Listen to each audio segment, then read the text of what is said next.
নমস্কাৰ বন্ধু বান্ধৱীসকল, তোমালোকে এতিয়া মেট্ৰিকৰ যিহেতু ৰিজাল্ট তোমালোকৰ বহাগ বিহুৰ আগলৈ দিবই আৰু তোমালোকে কেনেকৈ চেক কৰিবা তাৰ কাৰণে এটা মই ৱেবছাইট দিছোঁ। সেই ৱেবছাইটটোকে তোমালোকে চেক কৰিব পাৰিবা। তোমালোকে ৱেবছাইটটো গুগলত গৈ চাৰ্চ কৰিবা যে resultassam.nic.in এনেকৈ যি মই স্ক্ৰীণত দি দিছোঁ এনেকৈ চাৰ্চ কৰিবা। চাৰ্চ কৰাৰ পিছত তোমালোকৰ এনেকুৱা এটা ইণ্টাৰফেচ আহিব।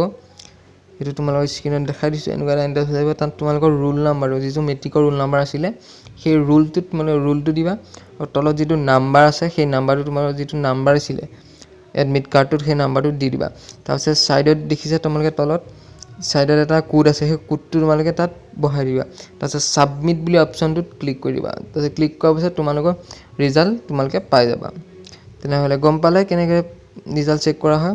আজি ভিডিঅ'টো ইমানে। তো লগ পাম মোৰ নেক্সট ভিডিঅ'। যদি ভিডিঅ'টো ভাল লাগে লাইক কৰি দিবা আৰু চেনেল যদি নতুন আহিছে ছাবস্ক্ৰাইব কৰি থ'বলৈ নাপাহৰিবা। ধন্যবাদ।